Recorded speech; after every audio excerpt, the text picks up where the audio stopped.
morte, ressurreição, alma, imortalidade, paraíso, inferno, todos esses termos são muito presentes dentro do meio evangélico e, de alguma forma, todos eles estão muito relacionados.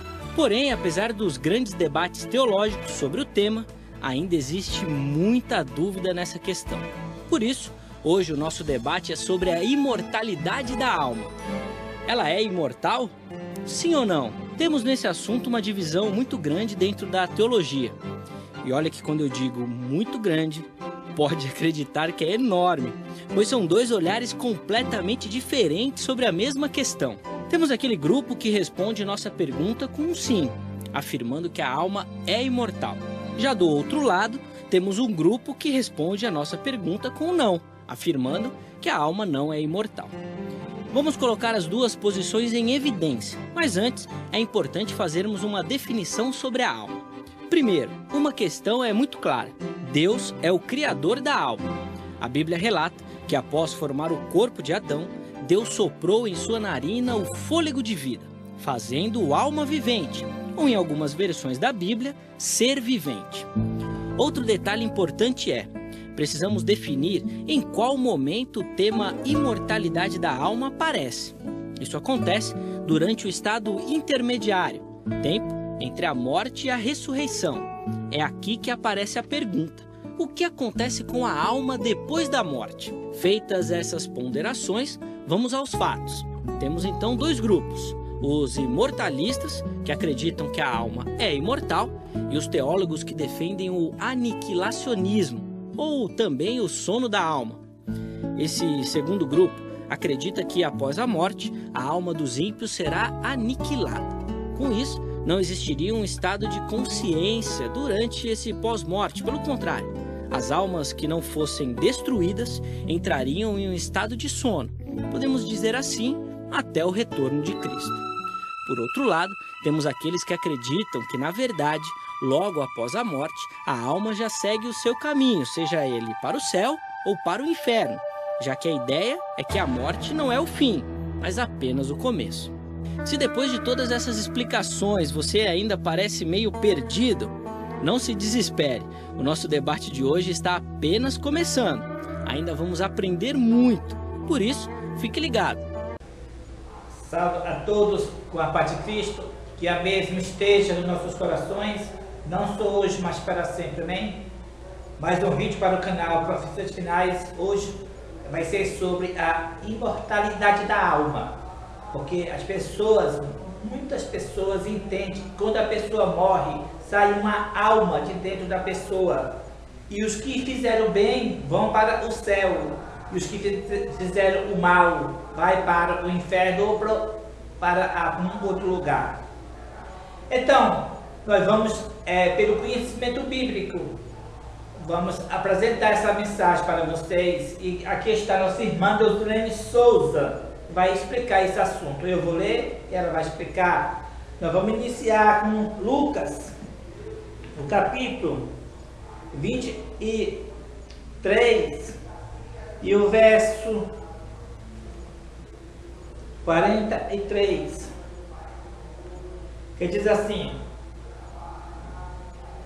Jesus lhe respondeu: em verdade te digo que hoje estarás comigo no paraíso.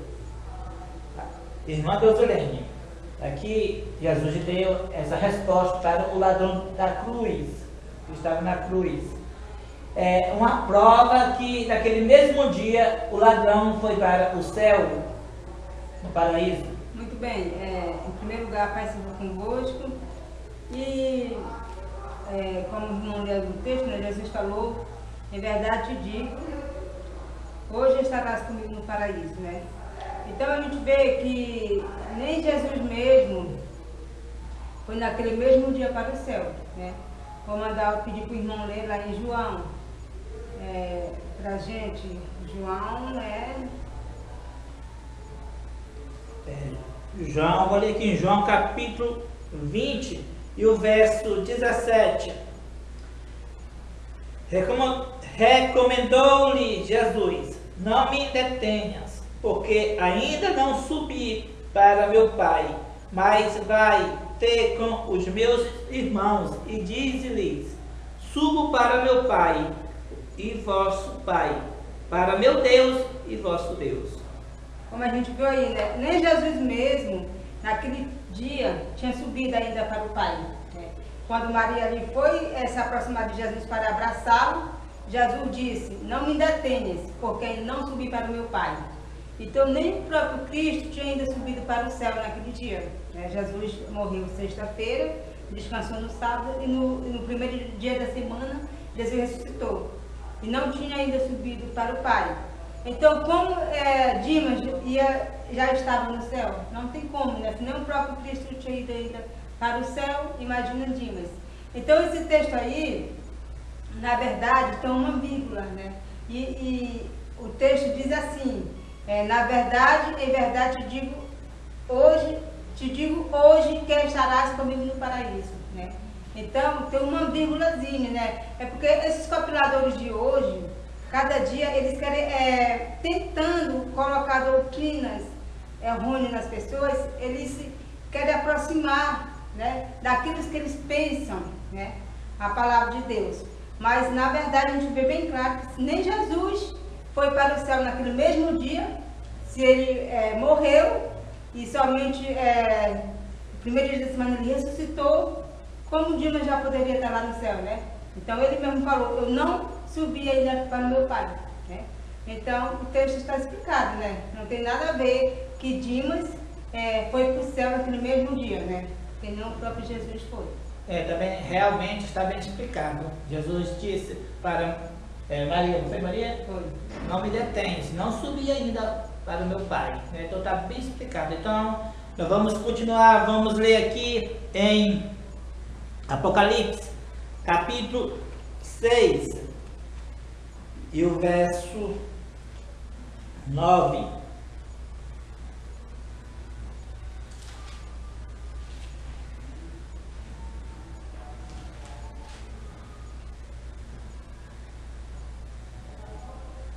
Quando ele abriu o quinto selo, vi debaixo do altar as almas daqueles que tinham sido mortos por causa da palavra de Deus e por causa do testemunho que sustentava.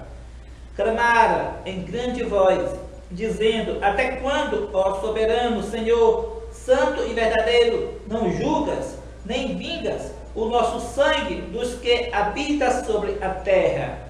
Então agora aqui realmente existe almas clamando por vingança, para Deus vingar o sangue deles. Isso que está dizendo?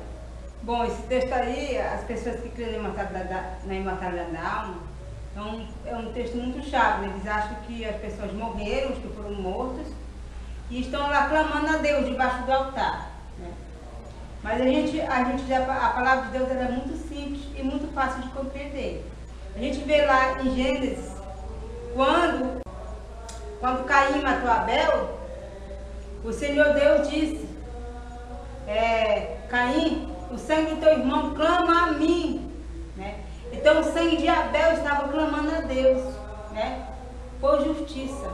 Da mesma forma, o sangue desses mártires que morreram na Idade Média pela Igreja Católica e o sangue daqueles mártires que morreram no tempo da Igreja Apostólica estão clamando a Deus. Estão clamando a Deus por justiça. Até quando, Senhor Santo, Soberano, Tu não vai nos vingar das mãos daqueles que derramaram nosso sangue? Então, a crueldade que aquele povo fizeram com o povo de Deus, mataram o povo de Deus, está clamando até hoje a Deus, né, por vingança. Então isso aqui representa, não é uma alma que está lá debaixo do altar, não existe isso, alma debaixo do altar. Mas apenas o sangue deles estão clamando por justiça, né? E Deus vai fazer a justiça na hora certa, né? Então essa é a verdadeira explicação. Correta. Vamos ler aqui ainda mais. Eu vou para o caso agora de Samuel. O caso de Samuel. Aqui capítulo 28 e o verso 14. Que diz assim: perguntou ele: como é a sua figura? Respondeu ela: vem subindo um ancião e está envolto numa capa. Entendendo Saul que era Samuel, inclinou-se com o rosto em terra e se prostrou. Aqui realmente Samuel, foi Samuel que veio ao encontro de Saul aqui, irmã. Esse aí também é um texto fantástico que as pessoas que têm da mentalidade da alma, né, têm para apresentar. A gente pode ver que Saul, ele clamou a Deus, né? Ele clamou a Deus para Deus responder ele por sonhos, por visão. Deus não respondeu, porque Saul estava em pecado. Então agora ele vai procurar uma espírita, né? Uma pessoa que é da magia negra, né? Então ele vai procurar, como Deus não respondia ele foi procurar uma mulher que era da magia negra, né? E agora aparece um espírito em forma de Samuel. Agora eu pergunto aqui para nós que somos cristãos, se Deus não falou com Saul por sonhos nem por visão, Deus ia permitir que o seu santo, como as pessoas que creem na imortalidade da alma, que estavam lá no céu, viesse falar com uma macumbeira, né? Deus ia permitir uma coisa dessa? Não ia permitir. Jamais. Deus ia permitir que o seu santo viesse lá do seu lugar de repouso, como muitas pessoas creem, né? Estava lá repousando, né? E para fazer o gosto de Satanás e falar através de uma macumbeira, de uma feiticeira, né? Então isso aí está bem claro que isso aí, Satanás, ele para dar a impressão da imortalidade da alma, veio e se transformou em Samuel, né? Então ali não era Samuel. Se Deus não respondia mais Saul, nem por sonho, nem por visão, jamais permitiria que o seu servo viesse falar com Saul. Então, ou aí, essa doutrina falsa da imortalidade da alma, é um meio muito eficaz para Satanás se apresentar aos homens para o engano final.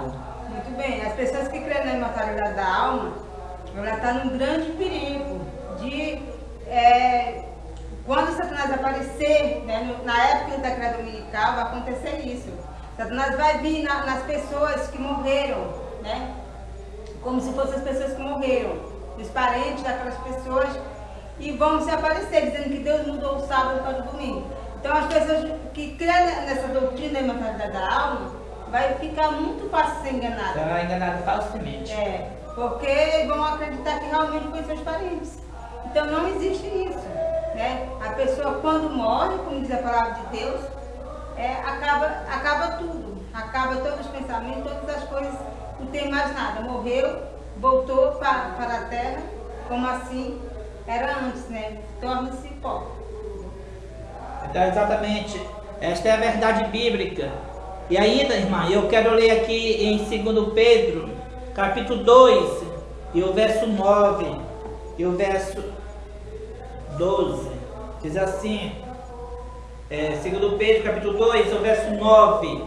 E porque o Senhor sabe livrar da provação os piedosos e reservar sob castigo os injustos para o dia de juízo, especialmente aqueles que, seguindo a carne, anda em imundas paixões e menospreza qualquer governo, atrevidos e arrogantes, não temem difamar autoridades superiores, ao passo que anjos, embora maiores em força e poder, não proferem contra elas juízo infamante na presença do Senhor.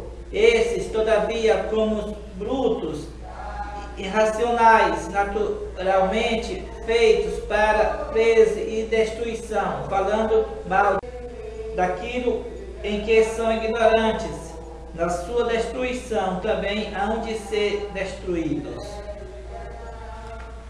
Então aqui, irmã, aqui as pessoas estão sob a castigo das almas daqueles que já morreram.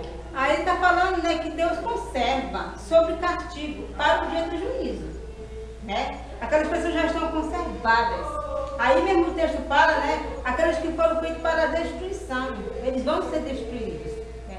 Então Deus conserva eles sobre castigos para o dia do juízo. Eles estão conservados já sob castigo, é a sentença, entendeu? Para o dia do juízo. No dia do juízo eles vão cumprir aquela sentença deles. Não é uma alma que está viva ali já sendo castigada. Não, aí de maneira nenhuma está dizendo isso, que aquelas almas estão sendo castigadas naquele momento. Mas sim, Deus reserva eles em castigo para o dia do juízo, né? Aqueles que já foram feitos para a destruição. Já estão sentenciados. Está bem claro que eles foram feitos para a destruição. O que é destruição? Vão ser destruídos, vão ser mortos. Né? Então é uma prova, né? Que realmente a gente está falando que eles estão sendo, muita gente apresenta esse texto aí, achando que as pessoas já estão sendo agora punidas, né? Mas não está falando isso, está falando que eles estão sendo reservados sob castigo para o dia do juízo, né? Então no dia do juízo eles vão ser punidos, né? Vão ser para a destruição. Então é isso que esse texto está falando, está bem explicado. Eu quero ler agora em Gênesis, capítulo 2, e o verso 7. Eu quero que... o que a irmã tem a dizer com esse verso? Então formou o Senhor Deus ao homem do pó da terra e lhe soprou nas narinas o fôlego de vida, e o homem passou a ser alma vivente. Aqui, o homem passou a alma vivente. O que significa? Ele tem uma alma dentro dele ou ele é realmente uma alma vivente? Olha, o texto mesmo já está explicando. Deus fez o homem do pó da terra e soprou o fogo de vida e ele tornou-se uma alma vivente. Ele passou a viver. Uma energia sobre o homem, ele passou, não é um espírito, outra pessoa. O sopro de Deus, esse sopro aqui, ó, esse oxigênio que nós respiramos, Deus soprou nas narinas do homem e ele passou a viver. Então, esse é que é o espírito do homem, é o sopro de vida. Não é uma segunda pessoa, um espírito, né? É apenas a sua respiração. Para adoçar também mais, esse verso diz assim: pois assim está escrito, aqui em 1 Coríntios capítulo 15, e o verso 45. Pois assim está escrito, o primeiro homem, Adão, foi feito alma vivente. O último Adão, porém, é espírito vivificante. Mas não é primeiro o espiritual, e sim o natural. Depois o espiritual. O primeiro homem formado da terra é terreno. O segundo homem é do céu. Então aqui adoçando, confirmando novamente lá em Gênesis capítulo 2, verso 7, que Adão, ele foi feito alma. Nós vamos ler agora em Gênesis capítulo 3 e o verso 3 diz assim: mas do fruto da árvore que está no meio do jardim, disse Deus, dele não comereis, nem tocareis nele, para que não morrais. Verso 4. Então a serpente disse à mulher: é certo que não morrereis. Irmã, o que você tem a dizer desse verso aí? Então a gente viu aí, né, que quando Deus falou para o homem: se tu comer do fruto do conhecimento do bem e do mal, certamente morrerás, né? Deus, a palavra de Deus não volta atrás. Deus é rei, né? E ele falou morrerás, significa o homem ia morrer eternamente, né? Então o espírito, a alma morre, né? Deus disse. Mas a gente vê aí o começo de uma doutrina do espiritismo agora. Satanás diz: não é verdade, não morrerás, né? Quando Eva falou para a serpente: se eu comer o fruto, eu vou morrer. Deus disse: no dia que eu comer, certamente morrereis. O que foi que a serpente falou? Não vai morrer. Não morrerás, mas serás semelhante a Deus. Ou seja, então aí começou a doutrina da imortalidade da alma, né? Deus disse que quando Eva comesse, morreria, e Satanás disse que não morreria. A mesma forma, quem crê na imortalidade da alma, crê que a pessoa não morre. A pessoa, quando morre aqui na terra, faz só passar de vida para a vida. Vai para o céu, para o inferno, para onde seja que for, mas não morreu. Então, essa é a doutrina que Satanás pregou lá no Éden, né? Mas é mentira. Deus disse que no dia que comer, certamente morrerás. Então, quando morre, morre, né? Acaba tudo. Morreu, acabou. Então, o primeiro sermão pregado sobre a imortalidade da alma foi lá no Éden, por Satanás. Deus disse que vai morrer e Satanás diz que não morre, pode pecar, não morre, né? Então hoje está sendo pregado os mesmos sermões, dizendo que a pessoa não morre, mas sim passa de vida para vida, diz que não morre. Não importa se a pessoa está no tormento, não importa se está no lugar reservado, não importa. Vida é vida. Importa que está vivo. Então Satanás quer dizer que ele não mentiu para Eva.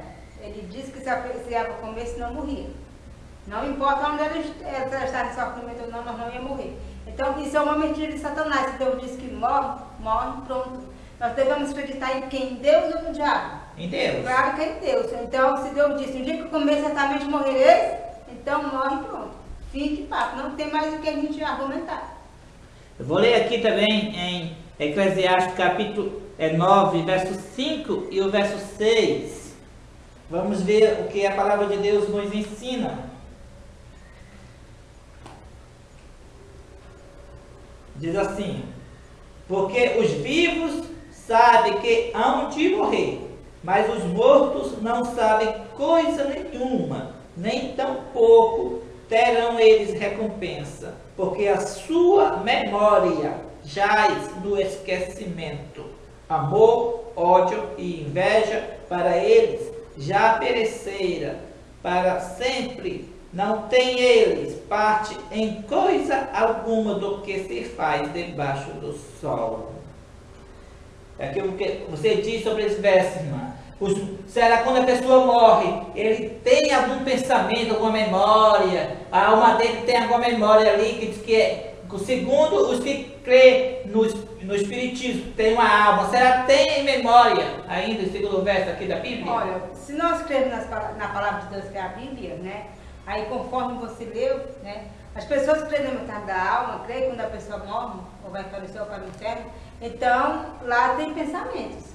Lá eles têm, os que estão no inferno tem ódio, tem rancor, tem medo, tem alguma coisa, né? Os que estão no céu têm alegria, né? Tem felicidade. Então, se nós cremos na palavra de Deus, como você leu aí, então está bem claro que não existe vida após a morte.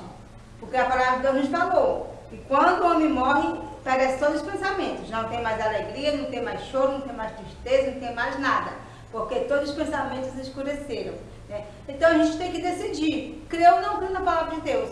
Né? A Bíblia diz uma coisa, a gente vai crer em outro por quê? Né? Só porque o popular, a igreja mãe, que é a igreja da tal, que inventou essa doutrina da imortalidade da alma, nós vamos ter que crer nisso, se a Bíblia diz o contrário, né? Então, está bem claro aí, tem nem o que argumentar. Quero deixar aqui o último verso para acabar a questão. Se a pessoa não crê o que está na Bíblia, então, é que a intenção de Satanás no último dia é, hoje, como Deus colocou a Bíblia para todo mundo, Deus colocou a Bíblia para todo mundo. Quem quiser ter um exemplar hoje da Bíblia, tem na sua casa, pois agora Satanás coloca para as pessoas crerem diferente da Bíblia. E assim é a mesma coisa sem ela. Então, vamos ler o último verso aqui em Ezequiel capítulo 18 e o verso 20. Diz assim: a alma que pecar, essa morrerá.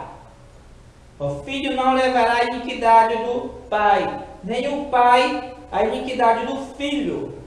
A justiça do justo ficará sobre ele, e a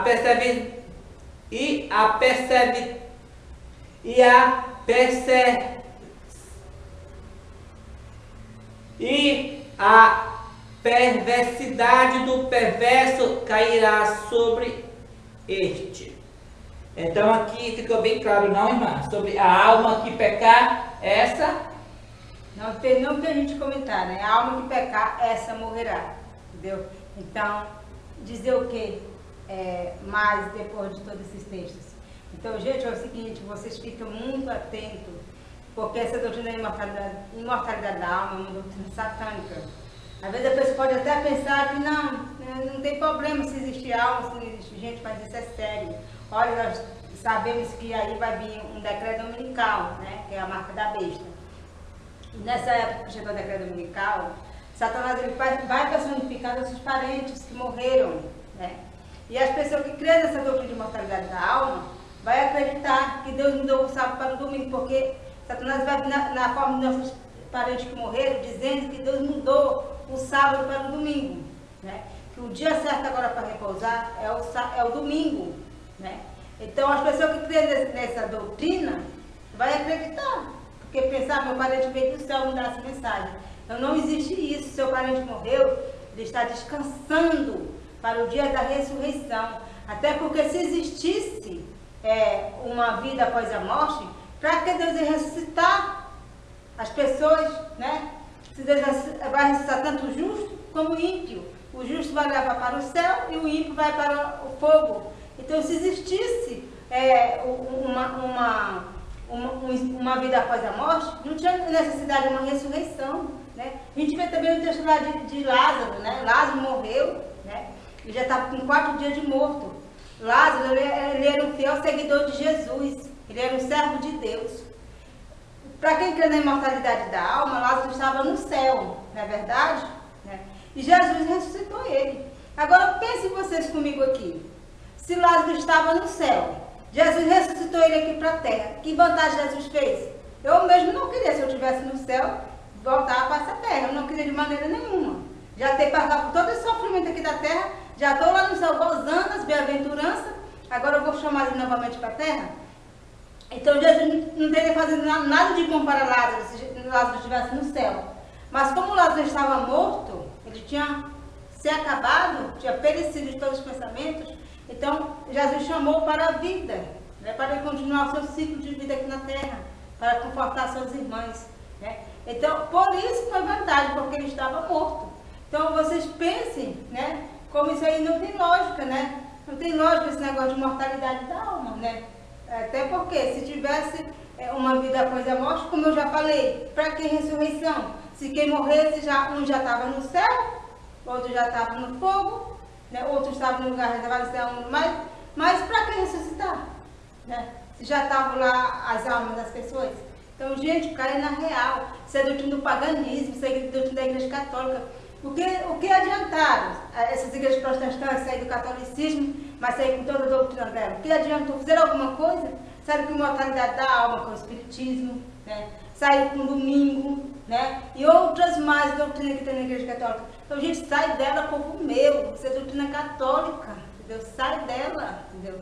Então, que Deus nos abençoe e nos salve maternamente. Para finalizar, eu quero deixar, como já foi dito no vídeo, que, como a irmã já disse, que quando chegar o decreto dominical, que é a marca da besta, vai ter uma prova. Também para os que guardam o sábado, o espírito de profecia dá um alerta para todos examinarem este caso sobre o estado dos mortos. Por quê? Porque os demônios, os anjos caídos, vai personificar os nossos entes queridos e virão com a Bíblia na mão, dizendo que Deus mudou o santo sábado para o domingo. Então, imagina só que agora que os demônios não estão ainda personificando os nossos entes queridos. Imagina quando os demônios personificarem os nossos entes queridos e as pessoas que creem nessa doutrina popular que existe a imortalidade da alma, que a pessoa morre e está em algum lugar reservado. Agora imagina quando os demônios virem até eles em forma de seus parentes. Imagina como serão enganados. Até mesmo para os que guardam o sábado será uma prova. Quando vir esse período do decreto dominical, que é a marca da besta, quando os demônios personificar os nossos entes queridos. Por que eles vão personificar? Porque ele abre esse caminho agora, essa doutrina popular para da imortalidade da alma. É para esse tempo, é para um preparo para esse tempo. Por isso que ele quer que todo mundo crê nessa doutrina falsa da imortalidade da alma. Assim o caminho está aberto para o último drama de Satanás, que é personificar os nossos entes queridos para tentar provar que o domingo é o dia do Senhor. E na realidade o domingo é a marca da besta. Que Deus abençoe a todos, não só hoje, mas para sempre. Amém. Prepare-se. Jesus está voltando.